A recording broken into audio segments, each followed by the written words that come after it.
Andresa in the house. Jamal. How you doing, everybody? Jamal, Jamal, Hey, right Jolon. how y'all doing tonight? Leo. I'm here. What's going on? Aaron. Hey, Sha'toni here.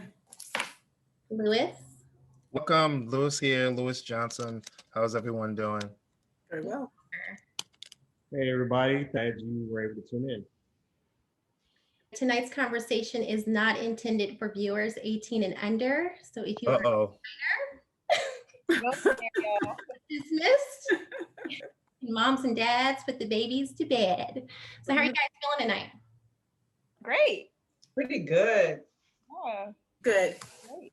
Excellent. I love it.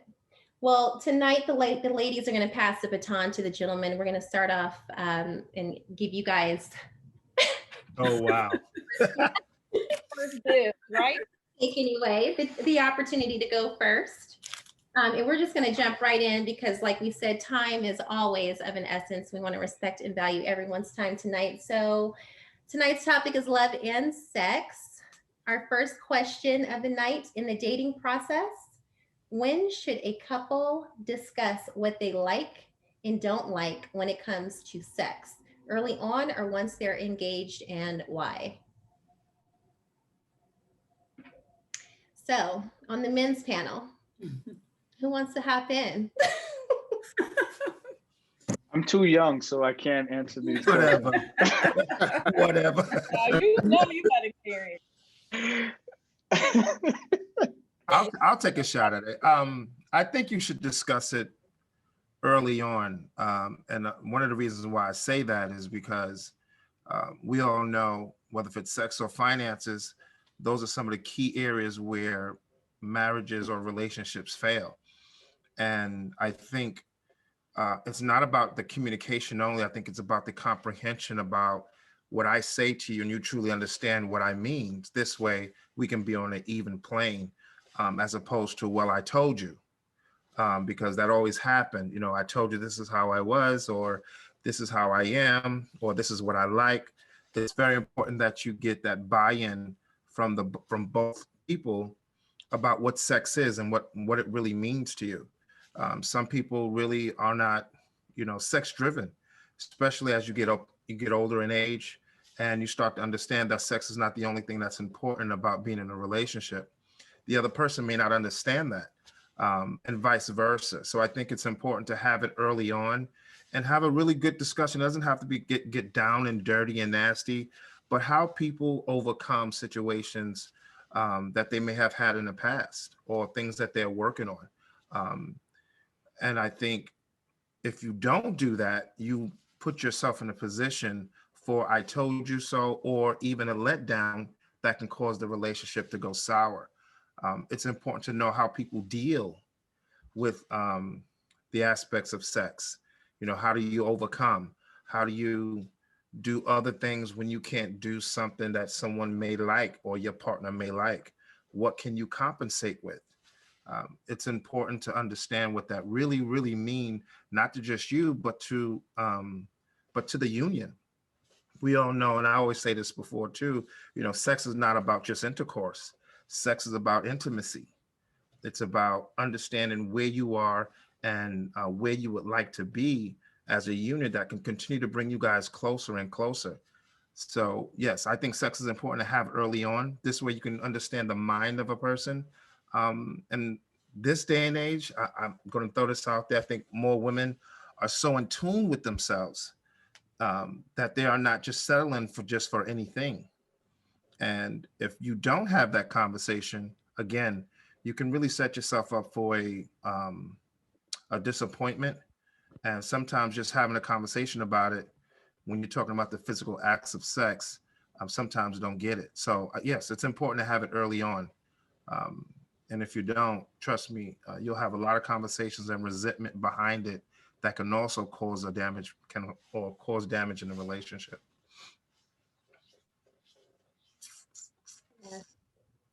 I think for myself, I don't want to have any type of conversations regarding sex because I'm already knowing that man is sitting there thinking about sex.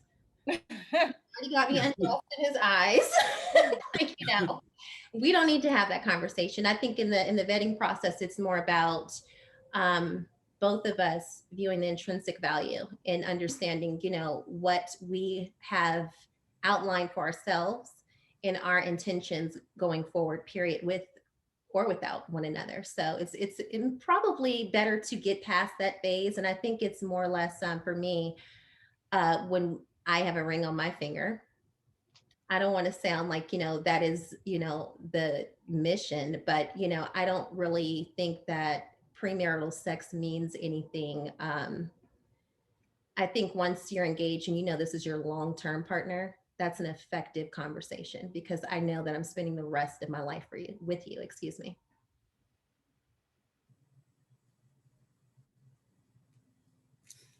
Not all at once. No, you know what? You're right, Nicole. Man, you're definitely right, Erica. So, Erica, we both been married before, so we've been there, done that. In my experience, in some of the conversations that I have, even with just in general in groups, there is a stigma that's out there that you want to taste the pie before you serve the pie, or you want to test a car before you go. And again, when I was talking about sex, I didn't really necessarily meant the physical act of what it is, but more or less on the intimacy part. Like, how do you view intimacy? What does that really mean to you? And how do you continue to keep it sustainable within a relationship? And I think that can help with the conversation when you do have that conversation about sex, because it makes it that much more important about what intimacy is and how important it is to sex in the long run. But, to each his own. Some people don't like to have it direct, and you don't have to have the fullness of what it really means. But, you got to really touch on it. You don't want that elephant in the room. And then, and ladies, gentlemen, as well, you've seen it before where people talk about you've been together for so long, and then next thing you know, it comes to the point where it's time to have sex and it's disappointing, or for whatever reason, it's not where it's supposed to be. And you had this heightened of hoping that I've waited a while, now that we've known each other, we fell in love or we've grown in it, but the sex is not where it needs to be. And if you can't work together about how to get sex where it needs to be ahead of time, it does become a problem. I mean, in a lot of relationships, there are a lot of people who are married relationship and having sex other places, and that's not good too. So, And I wonder too if maturity comes into place too. Because if you are young in a relationship, and I'm talking about in experience and in age, and you start having conversations about sex too early, a lot of times that leads into phone sex, and that's not what we're talking about. Because you start describing, oh, I like this, I like that, and then that causes certain kind of imaginations and stuff like that. But folks in our age circle bracket, if you will, when that discussion is had in the dating process, that's more so, I want to understand, how do you view sex? absolutely. If I find out, hey, in the early process, even into marriage, you want to have sex with two other guys in the room, like, whoa, I'm not into that. I would want to find that out early. I'm pretty sure women would want to know that as well. You have some guys who may be into all kind of craziness, so or vice versa. So you would want to know that ahead of time. But once it starts getting into the imagination, and Right. I like it like this, and I want to do this, and then conversations turn into actions way too early, True. and then you regret it. So Good point. I would definitely like to hear more from the females on this particular topic, because you have one side that is very old school, very structured in a systematic format of how they view intimacy. So, I mean, do you women also agree with that same systematic approach of needing to have a ring on it and then you pursue intimacy? Or, you know, I would be interested in hearing from from the lovely ladies that are here as well. We have one, you know, position that feels that way. Do you all feel that way as well? I do not. For me, I've been married twice. Okay, the first marriage was 13 years, and it ended in divorce because of, you know, some issues. The second time I was married, I believe I got married too quickly. We discussed how we felt about each other initially before the whole marriage and everything like that. We didn't really talk about sex, you know, not too much. But once we were married, it was a problem because we had not discussed it. So I think you should at least know a lot about the person. Or hold on a second, what is that thing? Hold on. Okay. Everybody got We got extended Yeah. time. People like it, so they want extended time. right. Go ahead. Director's cut. So I believe in my I think that I would want to know more about what that person was into, or what they you know, what made them tick. You know, that's why my second marriage, you know, I feel that's why it didn't work, because there was a lot of things that I found out that I was like, oh, I'm not gonna do that. You know, it's something, yeah. And it's just, didn't work. Yeah. Good. So, you know, that's one. Dating is difficult for me, as I think I spoke the first time, you know, when we were kind of doing our little thing. It's difficult because of my age, and also I'm kind of scared, you know. I have a hard time trusting people, you know, and there's just, especially in Atlanta, I believe, there's so many, I don't know, I just have a hard time meeting people that I would actually want to date, or you know, talk to, or whatever. It's just my Atlanta experience, and my experience in general, I'm going to say. That's good. That's good. Got you. So before we go on to that one, I want to continue this interesting concept. So, I mean, Chef, you got something for us? Like, how do you respond to one side that says they feel it needs to be in a particular systematic approach, and then the other one is more so free and interested in it, but there has to be responsibilities and maturity that comes with that level of sex and intimacy? What's your thoughts on that, Chef? It all depends on the individual person, because that category there is very broad. So a lot of people feel different ways about having a conversation about sex. Therefore, like she was saying, you should have the conversation, right? I mean, she feel like she should have had a conversation, because later down the line, it will end up into a place where if this person is asking like, oh, I would like to do this, and you're like, oh no, hold up.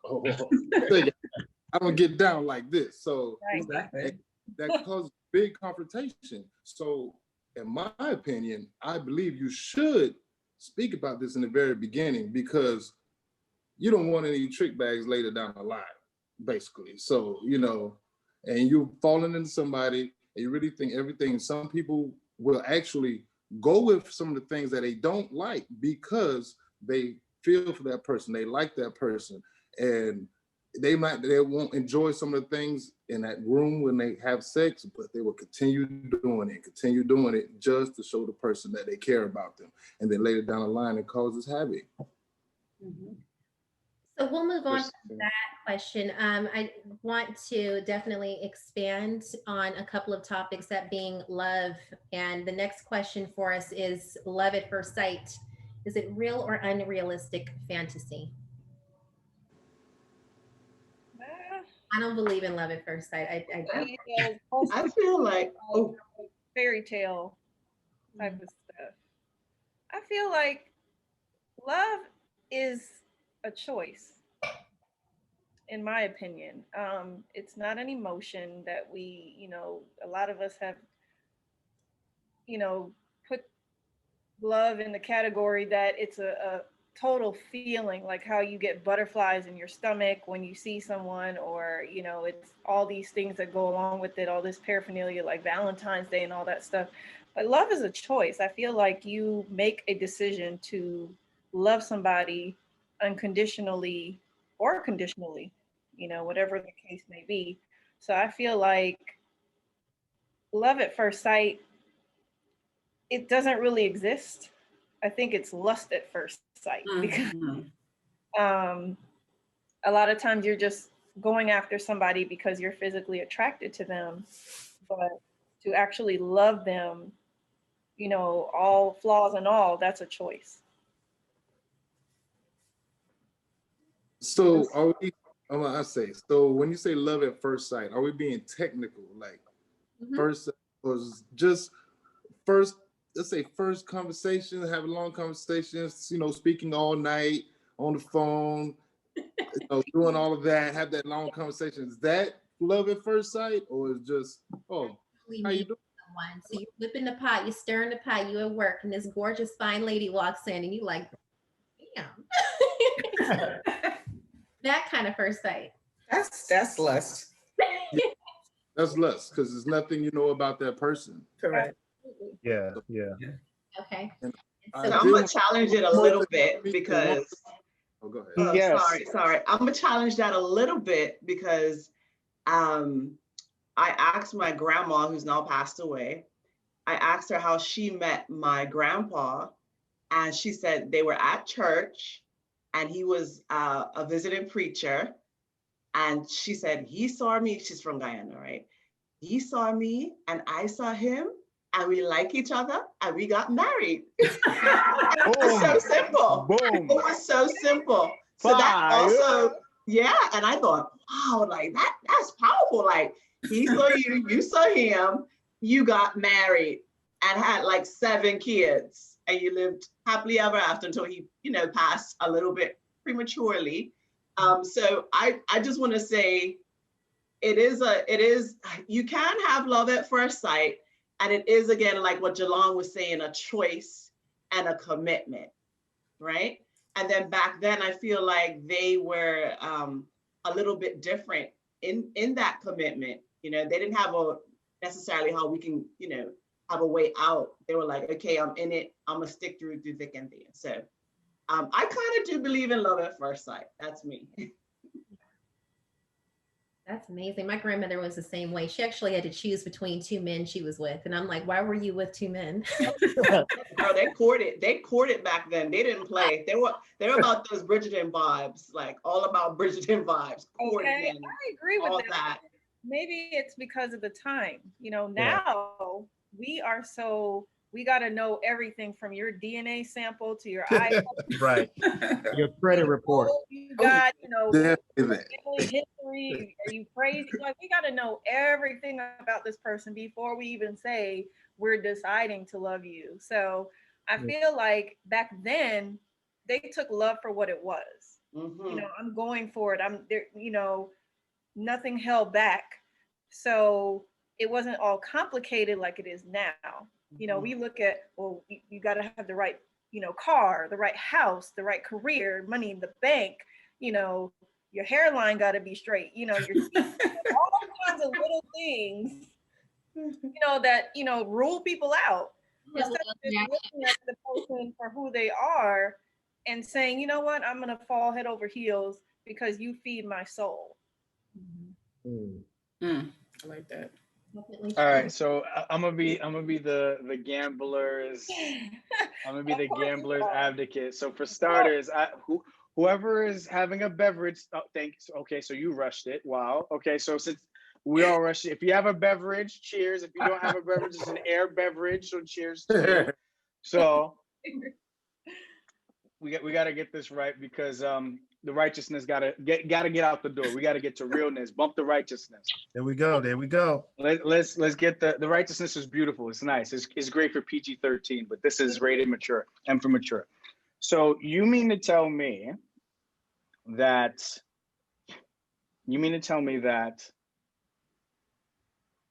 for love at first sight is more of a lustful behavior than an actual love behavior, even though that love at first sight is technically a choice that's influenced and inspired by the fulfillment of a spiritual feeling. Why? Because, and I bring that up because let's say you're out getting groceries and there's a gentleman that meets every single aspect of your preferences or of your standards. And he happens to, be in line and you're getting ready to take your groceries. And he says, you can go in front of me. And you're like, oh my God, thank you. And at that moment, you guys link eyes, and obviously he finds you attractive and you find him attractive. You guys happen to exchange contacts. You happen to exchange contacts, and then you meet up later down the road, right? Because time elapsed. And in the midst of the conversation and the dialogue, he says, you know what? I want to be very transparent with you. The conversation has been wonderful. Everything just seems to be, perfect. And you totally agree. And he says that it just feels like I fell in love with you at love at first sight. Are you saying, based upon your ideals, that's a lust approach towards you? I wouldn't say that's a lustful approach, because if you're actually thinking in your mind, when I see you, I'm thinking about your personality, I'm thinking about, our conversation, then I wouldn't say it's lustful, unless he said, girl, your body is banging, girl, your bottom is a blessing. Right, but I wouldn't say that it's lustful. I'm just saying, what defines love at first sight? Are you ready to propose and say, let's get married? How do you know this person is the one for you to lead you down that road at first sight? You see what I'm saying? Right, but then in that same logic, you're also saying if he doesn't have that immediate choice and depiction of you off rip, then by default, it's always lust. So that's what I'm saying. If you're going to define the terminology love at first sight, when it's usually the man that usually has the love at first sight, are you self-projecting something that's incorrect? No, I don't think it's only men that have love at first sight. I think women can, see a man and think, I can see him as my husband, or, I can love this person too. But is that lustful? No, I don't think so. I think for women, we look at the physical, but I think we more so see that person as a husband figure in the future. So I don't think it's just lustful. I mean, unless you say, I want to go home with you tonight, let's kick it, with that kind of talk and that mind frame. No, I don't think so. Oh, what up, Shorty? So let me jump in. So let you know what's up. Like, if it's all in the approach to me, because I've been approached. Andresa can attest to this. That night we went out 2 different times by 2 different guys, 2 different ways. One man approached me as a gentleman, asked me my name, talked to her like real, suave and just real gentleman. Like, I gave him my number, and then another guy come up, he's shaking the champagne bottle. Hey, shawty, give me your number, and all this mess. And I'm like, I can't. And he, it's like, who are you? Why are you talking to me? And I immediately, like, my defenses went up. So I just feel like it's all in the approach. He was never getting my number, so the first guy did, the second guy didn't. But I felt like I was more intrigued by the first guy because of how he came to me, how he approached me, treated me like a lady and things like that. So I thought more of, this guy has something that I'm looking for, even in the first interaction. And sometimes it's spiritual. Like, there's some type of spiritual alignment that you can feel.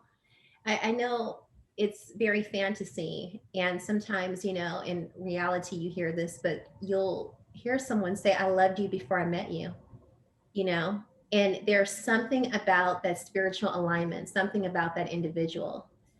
Yeah. I'm sorry, Eric. I'm sorry. Go ahead. So you know me, I like to break down the roots of things and like, why do we behave the way that we do? Why do we think the way that we do? So if we can go back to, if it was possible for us to go back to the first time that phrase love at first sight was even uttered, what was that person thinking? Were they, what they call love, was it really a connection, right? So there was a connection at first and they called it love because maybe they had no other way of describing it for what they were feeling, butterflies, the person was attractive, whatever, right? So somebody coined it, love at first sight. But how many times have we heard, man, you know, stories of people going out on the first date and they actually, both of them felt, man, there was no lust involved, there was no sex involved, there was just something about this person that really touches you to your core, right? Then people start calling it, man, that, when I first met them, that was love at first sight. Well, it may not have been actual love at first sight. There was the connection on a deeper level, right? So we got to understand we are humans. We are attracted just like peacocks are, God made peacocks the way how they're made, female peacocks that is, so that the male peacock could be attractive. That's just the law of nature, right? And not to be all spiritual, did Adam first love Eve when he first saw her? The first thing that he uttered out of his mouth was, wow, damn, this is bone of my bone, flesh of my flesh. I love this woman, whatever, right? Whatever that word was. So there was that connection, but the difference is these two people were brought together in a situation and the foundation was already laid for them to go ahead and move into this relationship. I agree that some people call lust sex, and they believe they're really in love with that person, but it's really they're attracted to that person's physique, you know, what that person was driving. Oh, girl, I love him. Man, I really love this girl. Appearances. But the appearances, so they misuse that word. I think. Yeah, I want to put this disclaimer. I want to put this disclaimer in before we continue. I think one of the key things we need to be very mindful of is our definition of certain words that we commonly use and terms that we commonly use as well.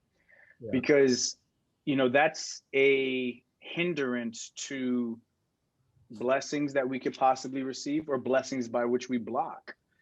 And we have to be very mindful and cordial when it comes down to what type of terminology and verbiage we're using to describe feelings and emotions.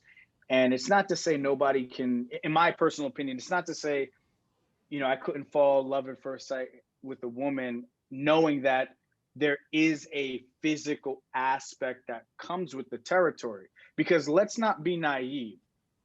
We all are looking at each other visually. That's not an internal thing that is exposed. We're not gifted that reward to see each other's true inner spirit until that expresses itself over time. So we can't negate the fact that a physical appearance plays a major role in the interests of someone's internal feeling towards someone, unless you're doing it on some internet dating thing where you both don't have profile pictures and you're just having great conversation, right? But, you know, we're past those AOL days where you're collecting CDs for 450 hours, you know what I mean? Like, we're past those days. Them dial-up days were done. So, you know, I just want to say that because I think sometimes how we define things has either been the demise of unfortunate previous relationships or even perceptions of how we should, you know, look at certain things. All right, so we're going to turn it up just a little bit in general. And this is a question for the ladies only. Fellas, I'm going to give you a break for a moment. So drink your wine, drink your scotch, drink your brandy, whatever you got. Ladies, in general, do women want a man who is willing to explore new things in bed? Is that important? What's new? Yeah, define new, please. What's new? New. Yeah. Whatever new is, okay? We all have our preferences. Is that important to a woman?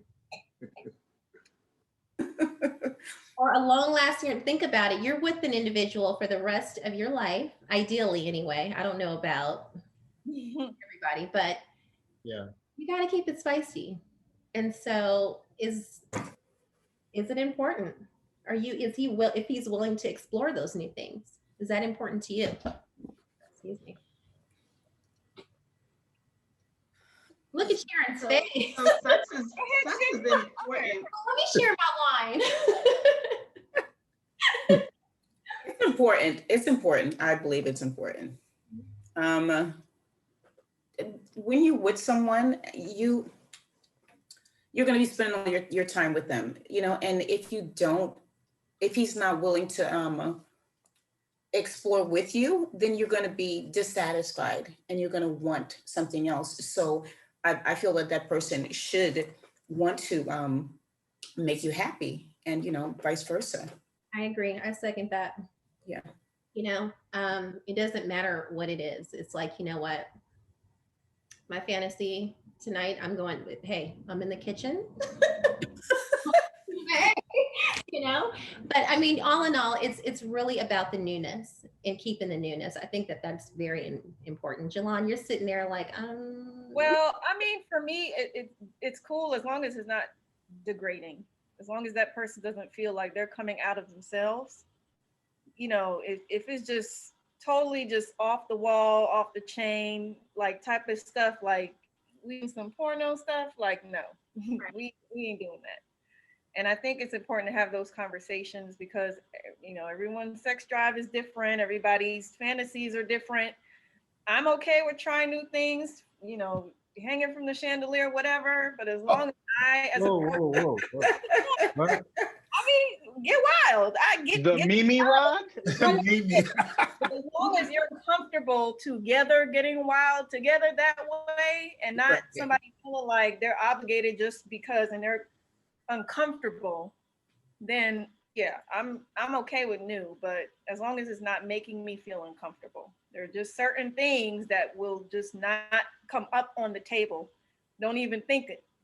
Don't even come near me with that. So. Okay, so men, let's reverse that question and go to you guys.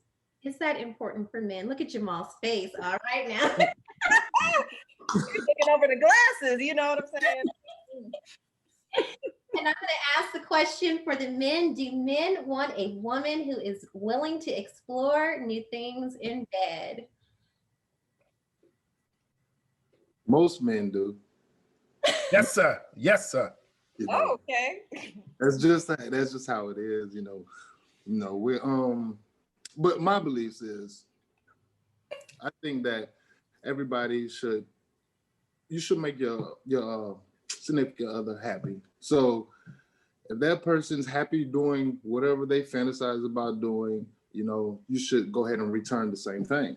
As long as it's like you said, it's not degrading and something you don't agree on. Because like me, I'm not going to do any kind of anal, nothing, none of that kind of stuff is happening. You know what I'm saying? But that's just me. But, if you're willing to try some other stuff, like she said, she want to swing from the chandelier, Jane, Tarzan, everything is fine.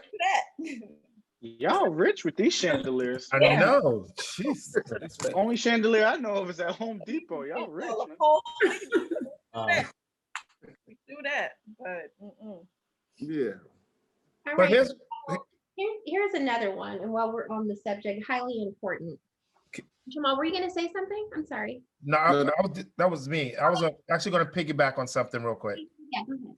I mean, and it goes back to the question, should you have that conversation, about certain things prior to really being with someone? Because I think one of the most important things now is someone's mental health and physical health. You have to understand what that is, because, if someone is not there mentally, it's going to be very difficult to get someone to really cross those boundaries and really accept what it is that you need as a woman, speaking from a male perspective, what you need as a woman in order to be satisfied or feel sexy or feel like you're closer to your man. And if you don't have that, and the person don't want to do those things, and in back of his mind is probably, well, we should have talked about that, prior to us getting together, if you want to be all like that, or if you kind of willy-nilly about your sexual the way you want to do things. So that is important. And then the physical health about it, it's important to know someone's physical health once you're with them, because if someone can't perform, I don't care what you like to do, it's just not going to happen. Then you really be frustrated about doing certain things within your relationship. Lisa, your eyes got wide. Let's hear from you. Oh, no, I was like, he's right. Like, nobody wants somebody that can't perform, of course, that is important, the mental health, the physical health. Sex is important in a relationship. And I'm down for the idea of exploring new things. And like Louis said, communicating beforehand what you like, what you don't like, so that you can go ahead and explore, because sex is important, period, like point blank, in a relationship. As a human being, True. I'm gonna get on the Leo tip. Everyone take a sip. I'm gonna take a sip. And I'm still take your sip. And I don't have a glass or my wine opener.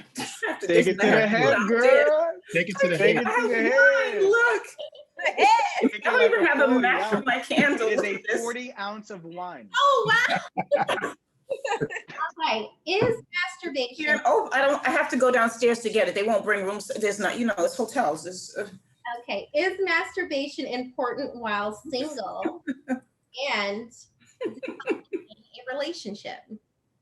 Then again. The question is: masturbation important while single, or is it healthy in a relationship? Depends on your spirituality, your religion, how you feel about certain things. All that coincides with that. So, certain people who are spiritual feel like they shouldn't masturbate, shouldn't waste their seed as the male side, so it helps them keep their energy, helps them stay strong, stuff like that. So we can't really, depends. I love that answer. I agree. It depends. Mm. What expound on what you said? What would make it important in your single life? Well, I was on Oprah.com, and there was a column where the woman talked about keeping herself faithful because her partner was not consistent with her sexual needs and desires. So she would have to be in touch with her femininity in order to understand her body. And she was also in fear of becoming asexual because the stimulation by him was just that, it was a way for her to connect with her mate, but she got no gratification, no pleasure from it. So isn't that a catalyst to the original question that goes to communication about sex? Because again, if you're again, everybody is different. If you're baselining your platform of I won't have sex until marriage, let's say, I think the better question would be if that's your foundation and you're involved with someone, how would you feel if they're masturbating because they've been committed to you and they want to communicate the intimacy aspect with you, but you are standing strong by your own grounds? And again, I say that in the sense of everybody has their own different perception of what they believe is right and what they believe is wrong, or what they believe is better. So, when it comes down to being single and masturbating, I agree with everyone. It depends on that individual's preference and their purpose. Again, we could take the righteous route and automatically ding it as a no, you shouldn't do it. But let's be realistic, humanistic, and let's be honest with our normalized behavior, the laws of nature. If it's a pleasurable act and it satisfies a particular need that's not being fulfilled, are we really judging that person because they wanted to communicate a genuine intimate act with you and you are choosing or electing not to entertain that with them? So that's something that I would bring up to, the platform and kind of question alongside the original question. If you are the one holding your grounds and not being intimate with that person, should you hold that spouse or partner accountable for pleasuring themselves as a sacrifice of not wanting to cheat on you. Wow. Deep. That's beautiful. I love that. Any other takers before we move on? Well, the question was about being single, right? Masturbating while you're single, Single right? or in a relationship. Oh, Yeah, it was twofold. Yeah. I missed that part. Yeah. Okay. So is it important what your partner wears to bed? Is it important? I'm a photographer. He's like, you know, Yeah. Man, like, you know. Yeah. Yeah. Oh, we wear stuff to bed? Is this a trick question? Wow, the chef, Is this a trick question? the chef be cooking it up, boy. Yeah, chef, lead the way with the cooking it up, because I'm trying to see if this is like a tongue twister, if this is like a riddle from Riddler or something. Man, I mean, It helps. yeah, What you mean, Erica? Like what they wear to bed when you're about to be intimate, or like an everyday thing? just in general, you know, just going to bed on most nights, you know. Okay, so for me, I'm not a label whore, I'm not a label girl, I'm not all that, but I do like the sophistication in a man taking pride in his undergarments. I don't like the Hanes and the, oh, are we making a premiere? I don't like the Hanes and all that. I mean, like, you know, I feel like if you are coming to bed, you should have a nice set of pajamas on. Now, not saying that it has to be labeled or name brand, but you know, if you have a No holy shirt, no holy underwear. Like, you know. So you want a man? So you want a Holding the man? door, no, you know. I get it. So I get it. You want a man in a Winnie the Pooh onesie. I get it. Right. Makes sense. Right. Pooh Bear, I have the honey I don't want to for my honey. Broken. that's important. Or I mean, you know, the traditional birthday suit will do, but you know, it's one of those. I think pajamas are nice. I like that. I do like pajamas, and no underwear with holes and all that. You're right. Pajamas and a clean, nice clean t-shirt and shorts. Yeah, that's fine. What if the hole is in the right place? That's always welcome. I mean, let's not act we ain't sipping twice. Round three. That's The right. place said that.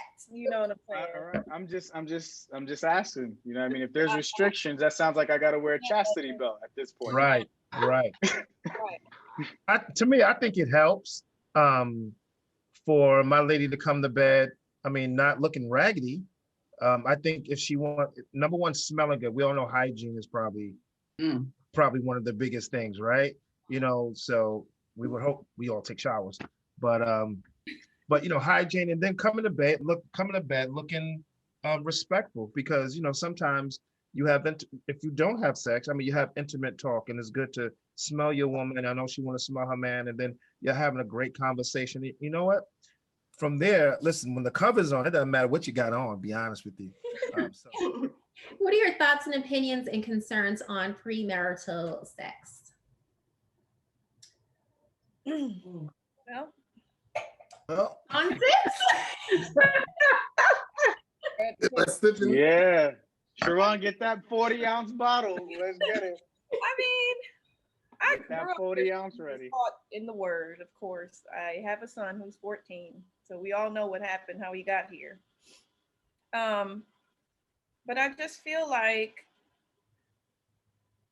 you have to be responsible. I always said when I was in college that I would wait until I was in my 20s if I, you know, had sex before marriage, because I didn't want to be a teenager. There was just something about being in my 20s and feeling like I was more responsible with, you know, indulging in premarital sex. I just waited for that time frame. I just feel like you have to know yourself. I mean, for even me, even to kind of come up with that notion to at least wait until I was in my 20s, just to be realistic. We live in a realistic world. I was taught a certain way, but you know, we make mistakes. There's things that happen, and you know, I just feel like you just have to kind of look at it from a responsibility aspect. Take your time, but when you're ready, in a sense, to, you know, if that becomes a part of your life, then that was your decision. I'm kind of quiet. That's it. Mic drop. Mic drop. I think before I got disconnected, my internet was cutting up there. I was asking a question. A couple goes to dinner. What outfits turn a man and woman on? So I'd like to hear from both panels. All in preference. It's all preference. Yeah. Depends on where we're going. Going right. Where are we going? Where we're going. Yes.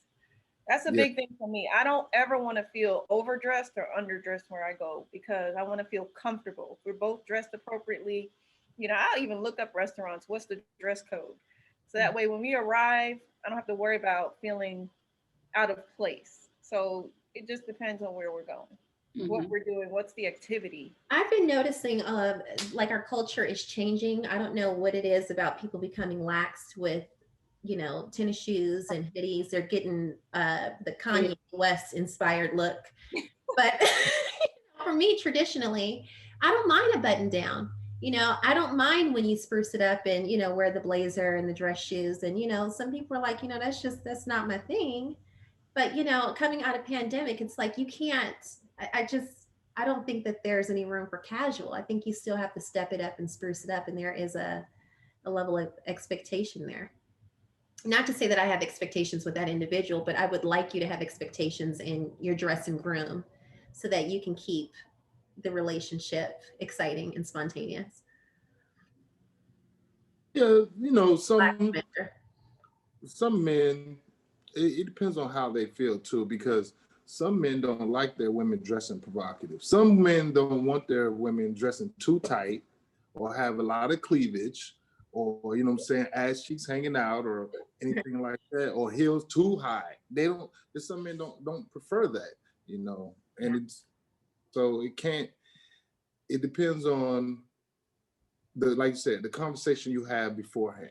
That always goes back to the conversation before, because when you meet that person, y'all have that conversation about sex, and then you have that conversation about the how their interests and the things they go to. And when you lead into those, you kind of could feel what the type of person they are when they're dressing out, when they go out, how they dress and whatnot. Because they're going to the club all the time. You already know that type of person is going to dress very provocative a lot of the time. Because, oh yeah, I go here and I go there and I go here. So you can kind of understand what type of person they are. So I go up for that.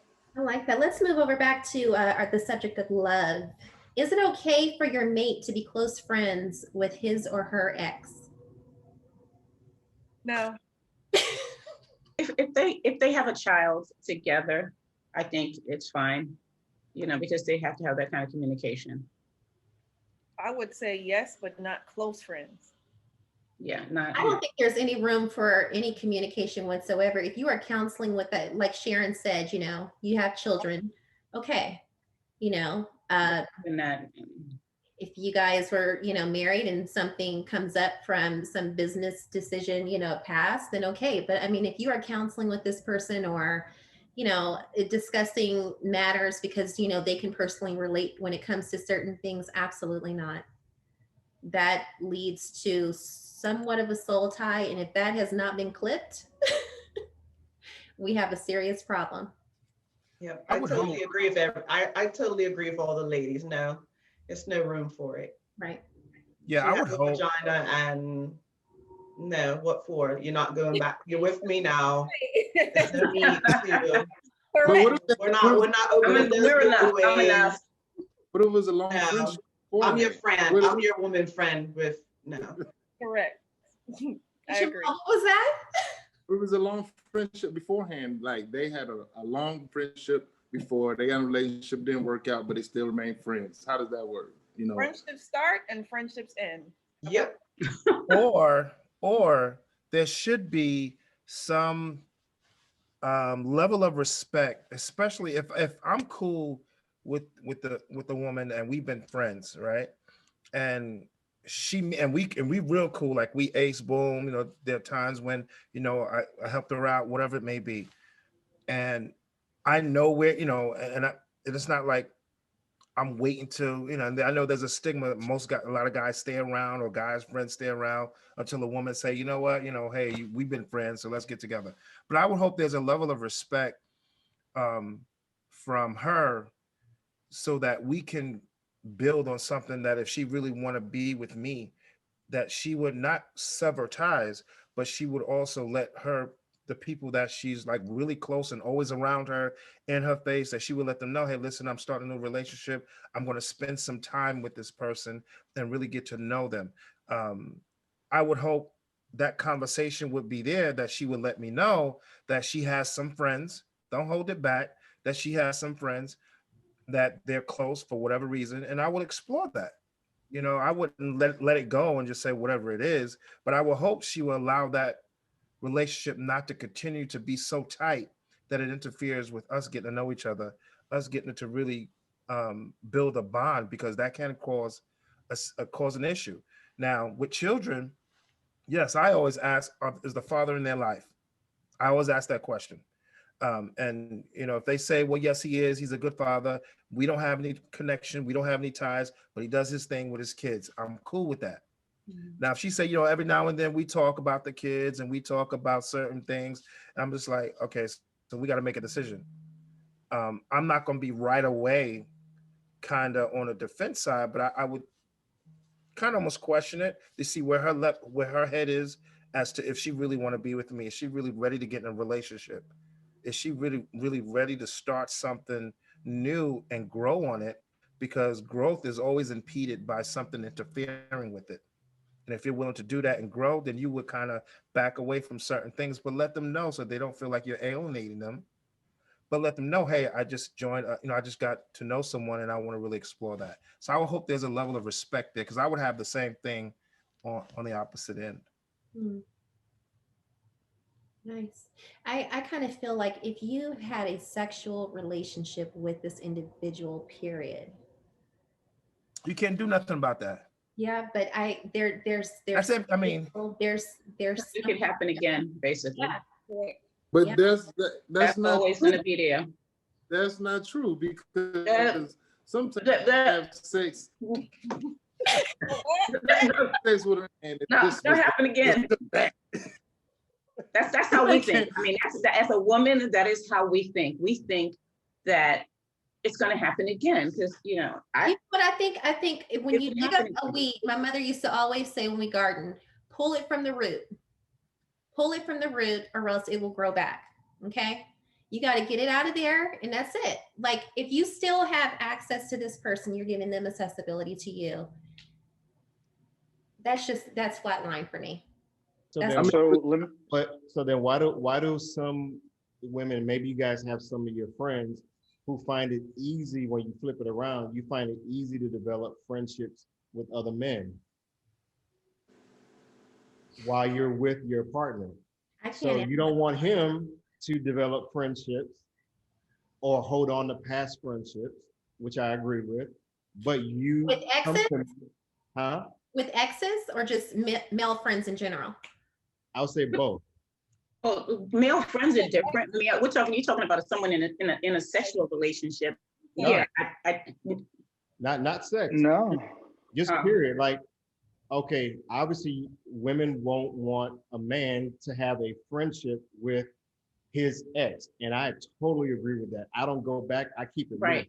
real. Okay, that's me, right? But on the flip side, some women still maintain a friendship with their ex, or they may develop new friendships with men, but they say, hey, it's okay, I'm not doing anything. but the man can't do that. I think it's a double standard. Sometimes. It is a double standard. It is a double standard. And I mean, Sharon it is did a double say standard. it had to deal with, if you have children together, there's going to be some form of communication. Now, I wouldn't just go out as I'm dating you and say, I'm just going to get some new male friends. Correct. You know what I'm saying? Like, that's just disrespectful, because then to me, it shows that you're not really committed to a relationship. You want to still be out there doing your thing while you have me. So I don't think that finding new male friends in that situation is appropriate. But I'm the type of person that if you have, say, take the exes out of it, and you had friends before I came along, I'm fine with that. That's already been established. If they're not your ex, that's fine. That's where we draw the line. If they are your ex, then I feel like if you don't have any children, there's no need to be in communication. Right. So they're definitely different things. Now, I don't expect you as a male to go out now and meet some new females, because that's where the lines get crossed, and like that's where the cheating can start. You know what I mean? Because why are you becoming friends with new people? So I just feel like it depends on the situation. Yeah. Right. No kids, exes, not ex, you know, that type of thing. Yeah. I'm gonna be the gambler's advocate again. I think that theory, that theory that you're mentioning, I think it's only gonna get amplified and get worse. And I'm gonna take it this way. There's statistics that show that women are being much more successful than men. And if certain opportunities, whether it's career or professional, require establishing relationships with those that have those networking opportunities or connection, if there are the majority of women and you're involved with a man who's looking for an opportunity, are you saying that he's not allowed to establish relationships and friendships for the opportunity to capitalize on a job or expansion of career or anything like that? And I want to be clear when I say that, because there's going to be a quick, no, that's not what we mean. But in business, you have to be political and you have to establish business connections and ties. So when it comes down to the opposite sex, there is a jealousy tendency that's usually created or planted naturally in those that don't have the self-esteem or the confidence in their own self, by which they have no confidence in the relationship that they're with that particular individual. So I question that logic just out of curiosity. If we're saying that men are not allowed to, quote unquote, have female friendships, then that should also mean that women shouldn't have male friendships. So where does that lie with both parties internally about how they feel about each other and how they feel about themselves? Well, I mean, it's not, and I get what you're saying, like, no, that's not what we mean, because obviously you have coworkers, you have bosses, you have, you know, employees if you have your own business. So I feel like you're going to have some type of a relationship in that aspect. My thing is, if it starts to turn into something else, where now this person is contacting you at ungodly hours, you know, work is done at 5, but they're contacting you at 6, 7, 8, 9, when work is done, it's at the office. Like, why are you talking to this person this late at night? What can you possibly be saying? What is your conversation going to be about? Now, I feel like in conversation with your, significant other, you'll probably just banter and talk about, oh, this lady at work or that man at work. You know, might come up in conversation. So names may be familiar.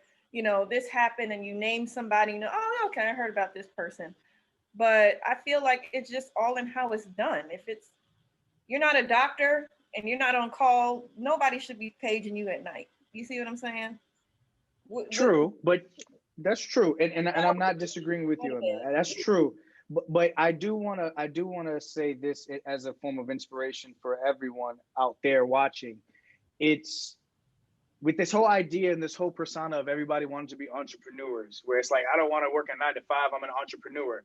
I'm sorry, if you're an entrepreneur, you're working 24/7, point blank, and the period.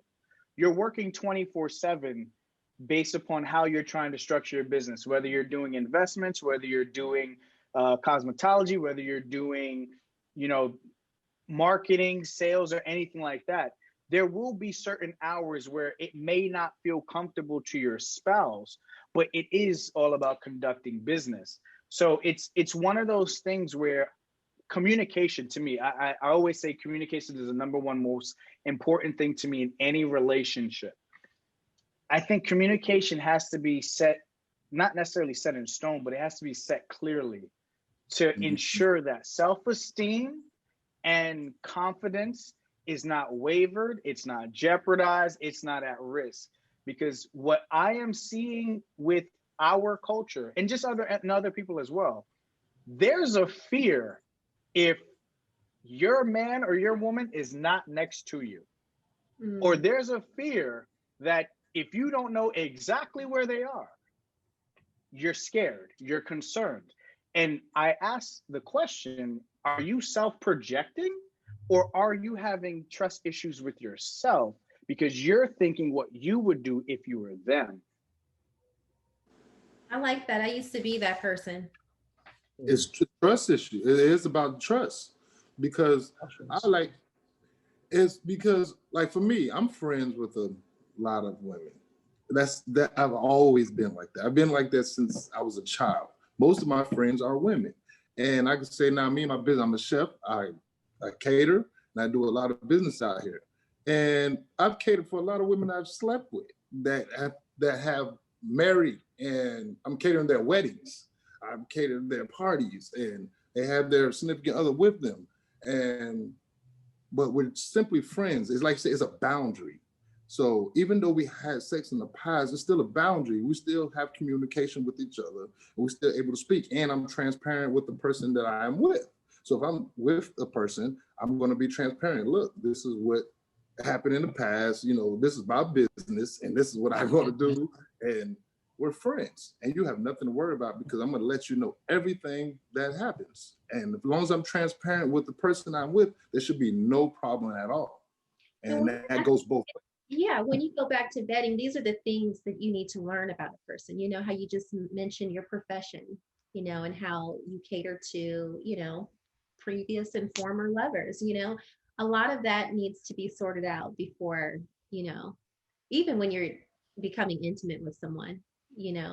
That's exactly why I said before, I don't want to talk about sex and all of that stuff. I want to get down to the core nitty-gritty of who you are. That's very important. So then Chef Jamal should be like, hey, my brand is I cook for women. Yeah. I mean, because you can be dating a massage therapist, you know what I'm saying? And it's like, I don't know that I can get down with that. You're looking at ass and thighs all day. I don't know. Hey. Like, hey, I do jambalaya, man. That's my thing.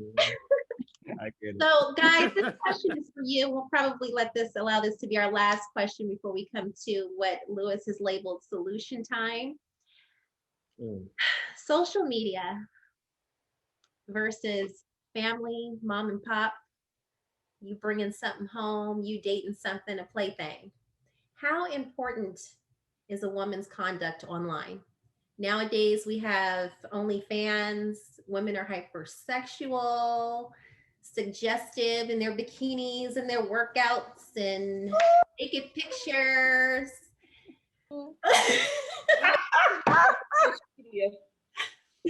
Tell us, how important is a woman's conduct online? Is this solution time? No. Oh. Okay. He's about to read her the riot act. I know, right? Right. I'll be real short. I mean, in my profession, what I do, social media is important. It's just like job recruitment. you know, when I first reached out to Erica as a model, to model for what I do, before I even hit send, I wanted to see what her profile was like. I looked at previous pictures and I said, okay, this is the type of person I would want in my portfolio and to work with, right? To network with. And when we had our first conversation, I was very upfront. I don't do boudoir. I don't do nudity. You know, this is what I shoot. You can look at my website. You can see X, Y, Z. So for me, yes, social media kind of tells your story. A lot of people put a lot of information out. Pictures are worth 10,000 words to me. So for me, I say it's very important. Well, it's definitely important for me. I think we're all kind of almost really traditional men. And sometimes, you know, meeting a family member or meeting your family, if there's someone that you want to even deal with, you definitely want to, you know, social media can really, it really trick people into doing things that they don't normally want to do or think they just need that type of attention. And you got to almost try to weed certain things out. But I look at those things and I kind of, you know, you look at someone's timeline to see, and there are a lot of professional women, there are a lot of regular women who don't put themselves out there, you know, and still have a very good page with really good content of what they're trying to do, whether they're branding, whether it's just themselves or their family. So I don't get mixed up with all that stuff. And no, if she's wilding online, she's wilding offline. I mean, that's just it. That's how you can really cut it. Because social media is what you're putting out for the world to see. Yeah. What you do outside is only what your sphere of influence can see. Yeah. So if you're bold enough to do things that's going to put you on blast for whatever reason, that's for the whole world to see, and you're okay with that. I'm just not okay with that. Yeah. And I think, you know, I would like to, that's my vetting part. When I look at interest for whether if it's branding, something I want to collab with, someone I want to network with, that is really important because I look for a certain type of woman. It's not any woman that can really grab my attention if she doesn't look right. I mean, that's just me. And I want to attract that type of woman as well. I don't want her saying, take your clothes off. Let me see you. Pull down your shirt. Yeah. Come to the house. How about that? I love that. Yeah, nice. Social media is going to explain a lot about somebody's character. Absolutely. Period. If somebody is on there and all they do is take selfies all day and that's all you see, that's it. That explains a lot about their character right there. So from them twerking or a lot of doing a lot of projects or building things, it shows a lot about. So you paused. You got Xfinity. That was me again. I was, oh my gosh. Leo? Yeah. What's your take on that? Okay, there you go. My take on social media, honestly, and women is quite simple. Accountability. I'm gonna just say accountability. At the end of the day, if you hold yourself accountable for what you post, don't be shocked about certain comments. That's right. If you hold yourself accountable, that means that you have the awareness of what you're posting. For likes, don't feel some kind of way when there's a comment or a buttload of DMs that are lustful, lust at first sight, and you're wondering, that's not the kind of guy I'm looking for. That's not the kind of man I'm trying to pursue, et cetera, et cetera. Let's be clear. 99.999% of everybody on social media never reads them damn terms and conditions. All your photos are captured on a cloud that you can never get back and can be used against you at any and all costs. Right. And can be used to manipulate your character and demean your character at all costs. So if you hold yourself accountable for exactly what you're preparing to post, what you're prepping yourself before you even prepare prepare yourself to post. Understand you must hold yourself accountable for what is going to happen. Don't get shocked. Don't get surprised. Understand whatever you post cultivates a particular type of group of comments, ideologies, and type of people that will follow and address you how you are addressing yourself. There's a famous quote that was said a long time ago. I forgot who it said, but they said, dress how you want to be addressed. And it's the same concept, same philosophy on social media, how you carry yourself in public, how you carry yourself in general. Accountability, simple as that.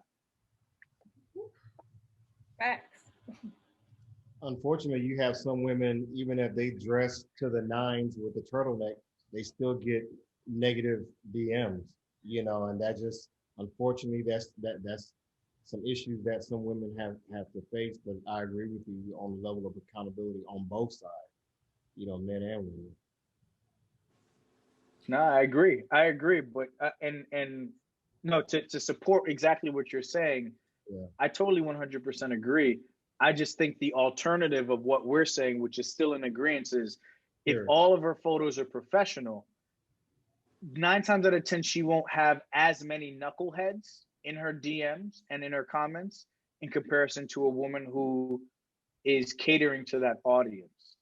You know, I don't want to go down the deep end or the rabbit's hole of how we as a culture have been enticed and programmed to follow the lust of the flesh and the lust of the eyes and the pride of life. I know that's biblical by default, but when it comes down to the culture and what we identify as success, it's mind-blowing. I remember I did a speaking engagement, and I'll keep this really brief. I did a speaking engagement at one of my HBCUs, Bethune-Cookman University in Daytona Beach, Florida, honorary alumni there.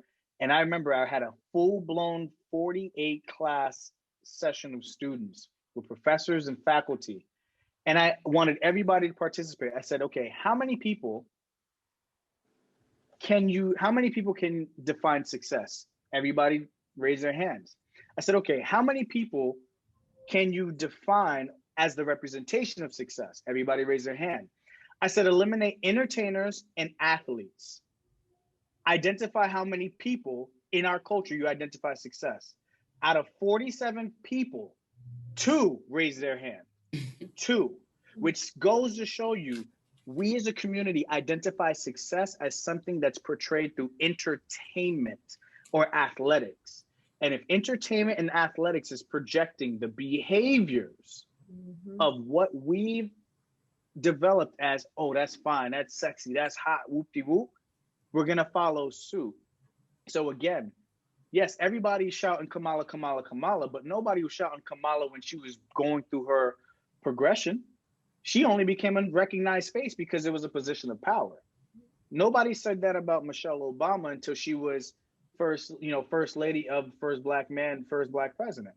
So again, that's why I say accountability plays a major role in how you project yourself and the audience that comes toward you. Good stuff. Beautiful. All right. You know what? Oh wait, I had a question for the ladies. All Yeah. right. Speaking about that, about social media, I have 2 friends, two nice young ladies, and they asked me a question. One of the young ladies said that on her social media, all she gets is a guy that's a lot of polite guys, very gentlemen. A lot of gentlemen come up to her and stuff like that. But when they go out on a date, you know, they're too much, I guess, how does she explain? Too soft for her. And she said she wants a man to really just grab her, take her, and, you know, that's what she wants. Ike Turner. But she can't find that because her social media is very, I can say, how can I say? It's a little boring, I can say. You know, for me, I can say it's boring, but and for her, she doesn't understand. So how would she have that change? How can she change that? She doesn't want those type of men that's just straight jump. Only attracting men from social media? I mean, when she goes out to, because she is a very nice woman. She's very nice. She's quiet. Is she an aggressor? Does she take the lead? Does she take charge to initiate what she wants? Is she the aggressor? That's probably the reason she does. She lets the men. And that's all fair. I mean, you know, giving him that power. But if that is what you want, sometimes you need to initiate that. You know, Music Soul Child didn't make the song Teach Me for nothing. So I'm just saying, teach him what you want. Let him know what you desire. And you know, because he can have every other quality, but maybe he's just not an alpha. Maybe he's not an aggressor. So you have to show him, like, hey, I like it like this. Just saying. I think based on her profile, if she's playing it too safe, she's going to get the safe guys. Now, I'm not saying you have to wear a bikini and just to prove your point, but I think you have to just take a variety of pictures. Show like you doing activities that you enjoy, or just, you know, certain restaurants you like to frequent. So it kind of gives somebody a snapshot of, okay, this person enjoys this. This is, you know, to kind of see if they line up with, you know, certain activities or things like that too. Because if you just take one picture, same pose, boring, the boring guy is going to come because it's like, oh, she's boring, I'm boring, let's get together. You know what I mean? You show that you're exciting and you have, you know, just different aspects of your life, then you'll attract probably a larger, you know, audience. So I feel like maybe she should take different photos showing different, not as conservative too, just not the same, you know, one pose, you know, picture. Because I mean, there's nothing wrong with being quiet, but then also the guys that are more exciting are going after the women who are taking stylish pictures. Let's be honest, you know, they're more exciting, so they're gonna go for the exciting chick who is showing everything. So, you know. And that's exactly what I said earlier. You know, all of this is like modern dating. So when did it ever become the new norm to find men on social media? I mean, like, you know, whether it's a dating app or Instagram, Facebook, you know, are you really in tune with yourself, and how are you networking yourself abroad? Are you going out, you know, and actually meeting people, or are you trying to meet someone online? You know, so I think the blueprint and the formula in that alone is important. But I mean, be yourself. If that is her originality and that's who she is, I wouldn't alter that. You know, I think it's when you find that person and you can relate to them, you enjoy them, you guys like each other, then you can have that conversation. But the is she dating? Is she dating Chef Jamal? Is she dating?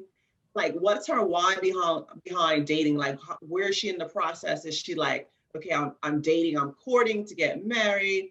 I'm dating because I'm trying to have fun. I'm dating because I'm trying to get myself out there. Because like, if she doesn't, like, I feel like in life, if you don't have a why or a purpose of why you're doing stuff, because it all boils down back to you, right? If I say, hey, I'm dating for fun, then maybe that's going to translate into her pictures. Or I'm dating and I'm looking for this certain type of guy. That's going to translate into her pictures. So it always boils back down to us. So she needs to get down to that why what is her purpose for dating right now, you know? Solution time. What is your take on love and sex in our conversation, and what do you gather? What would you like to, what is your summation? Who, me? Yes, you. Pretty much in summary, man, I'll say this. Intimacy is, in short, intimacy speaks for itself. And when I say speaks for itself, pay attention to the key word intimacy. Into me you see. And I think we as a people, we as individuals, just need to take the time out to really see our internal selves and communicate with our spouses. You know, whether it's hard times, whether you're going through rough times, or whether you may feel alone, you just communicate with yourself and get some peace. We all have a lot of hurt. Come to the territory. but let's love ourselves in the sense that we can forgive ourselves for what has happened, but not carry that baggage or that luggage on our destiny moving forward. It's a waste of time. It's a headache. It's too much weight on our bodies. We already have enough. Let's really have a better understanding of intimacy. Into me, you see. It's beautiful. Jolon. Summation, love and sex. I think it's about what you want out of the relationship. Because people date, have sex for different reasons. Depends on where you are and where you're going. And I feel like, again, top note of that is just having that communication on, what you want out of the sexual relationship, or, are you looking for love? Is that something you want in your life right now? So I feel like it's just communication, knowing yourself, knowing what you want, going after it, and just enjoying your life. Yes, Miss Andresa. All right. I'm gonna come get that shirt when this is over. I love that blouse. Thank you. So just listening to my summation on love and sex, I guess this is just where I am in my journey. I always try to figure out what am I bringing to the table in everything. So I always I want to say love and sex, looking back into yourself, learning yourself, healing your traumas, healing your wounds, celebrating your strengths, and figuring yourself out so that when you get with someone else, you are a compliment to them, and that you're just kind of melting together as well. I love that. Mm-hmm. I love that. And Jamal? Yes, with love and sex, make sure that you are happy with yourself. Make sure that as long as you have closure with anything in your past and happy where you're at right now, you're able to make the other person happy that you're with. Yes. So just make sure you have that clarification. Make sure you know exactly what makes you happy and you are at a happy place. And you'll have a grand time with the person you're with. I love that.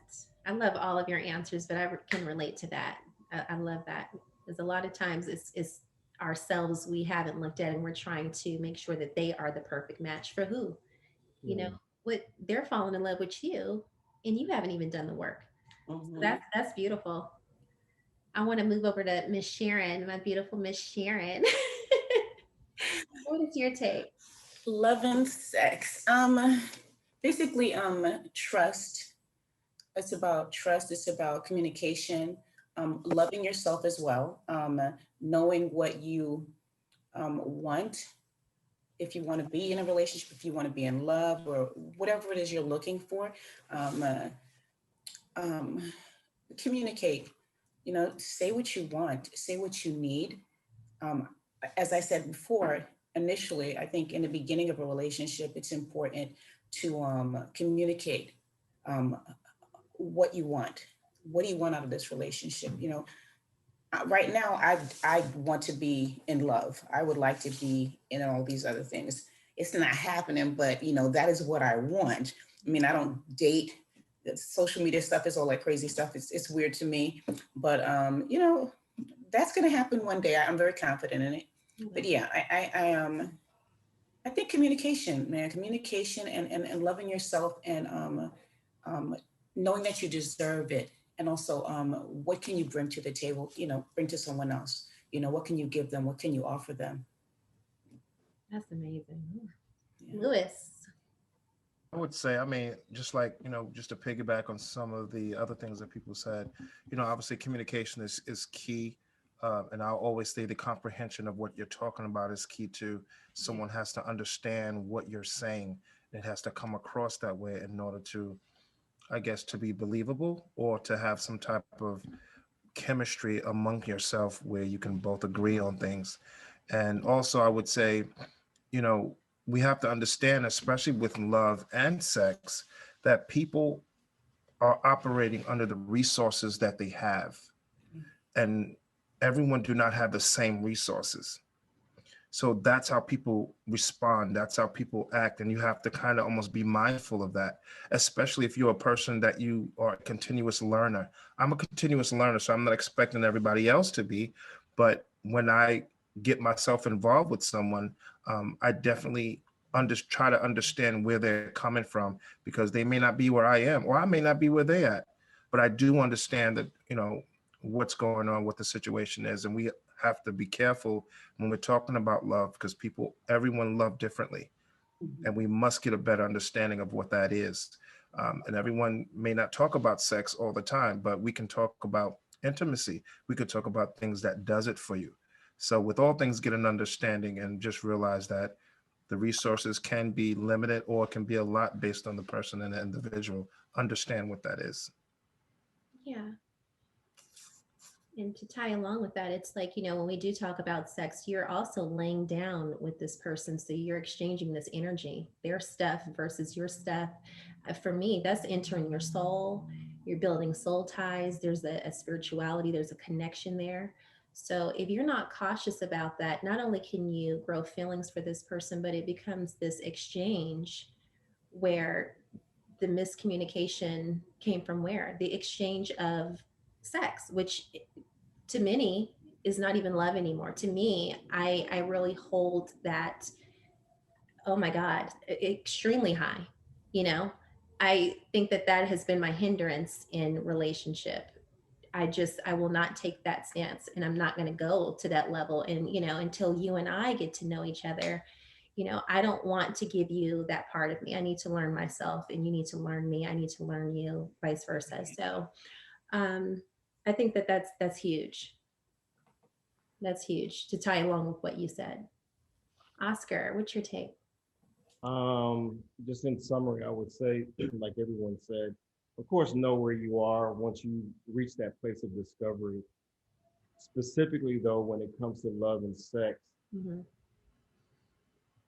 give it, receive it, cherish it, don't abuse it.